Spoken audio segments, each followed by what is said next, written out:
గారిని అడుగుతున్నానంటే లడ్డూలో కొవ్వు కలవకపోయినా జంతు కొవ్వు ఫిష్ ఆయిల్ పంది కొవ్వు కలకపోయినా చంద్రబాబు నాయుడు చెప్పిన అబద్ధాన్ని నిజం చేయటం కోసం తిరుపతిలో మీటింగ్ పెట్టి కాషాయ డ్రెస్ వేసుకొని ఎంత ఓవర్ యాక్షన్ చేశాడో మనం చూసాం. ఈరోజు నేను సూటిగా పవన్ కళ్యాణ్ గారిని అడుగుతున్నాను, మీరు సనాతన యోధులైతే, మీరు హిందూ ధర్మాన్ని పరిరక్షించే వాళ్ళైతే మరి బిఆర్ నాయుడు లాంటి విలువలు లేని వ్యక్తిని ఇంకా ఎందుకు పెట్టారు, అతనితో ఎందుకు రాజీనామా చేయించలేదు అని అడుగుతున్నా.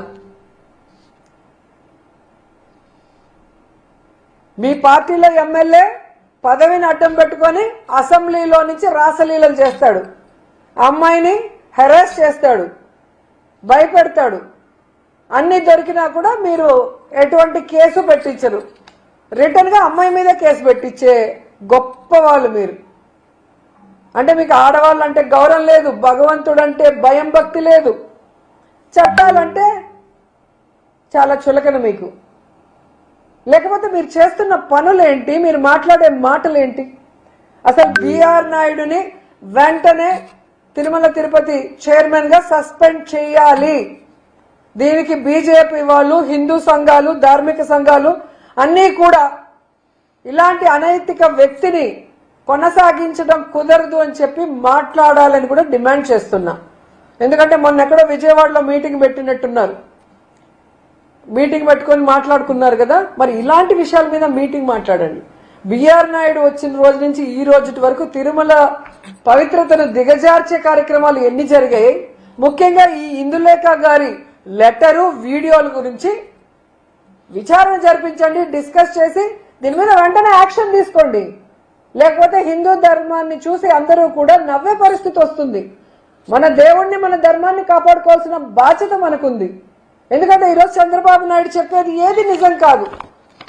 ఆయన ఈవీఎం వల్ల గెలిచాడు కాబట్టి ఆ ఈవీఎం విషయాలు బయటకు రాకూడదు, జీవో ఇచ్చి మొత్తం వివిప్యాట్ని డిలీట్ చేశారు కాబట్టి దాన్ని డైవర్ట్ చేయడానికి ఏ విధంగా రోజుకొక కార్యక్రమంతో ముందుకొచ్చారో మనం చూసాం. ఆ తర్వాత నీ యొక్క హెరిటేజ్ ని లాభాల బాటలో పెట్టడం కోసం ఏ విధంగా మీరు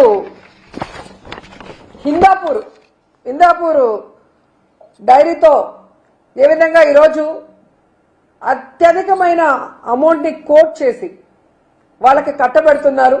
ఎందుకంటే ఆ యొక్క ఇందాపూరు హెరిటేజ్ రెండు ఒకటే. ఆ విషయం భువనేశ్వర్ గారి ఫోటోతో పాటు హెరిటేజ్ ఒక దాంట్లో వెబ్సైట్ లో పబ్లిష్ చేయడం మనం చూసాం. సో మీ అందరూ కూడా ఒకరికి ఒకరు తోడు దొంగలు. ముందర వాళ్ళని పెట్టి వెనక నుంచి నువ్వు కథ నడిపించి ఏ విధంగా భగవంతుడి కోసం భక్తులు వేసిన విరాళాలను, భగవంతుడి డబ్బుని ఏ విధంగా దోచుకుంటున్నాం అనేది ఈరోజు కళ్ళ ముందు కనిపిస్తుంది. ఎందుకంటే మీరు దేవుడితో రాజకీయం చేశారు.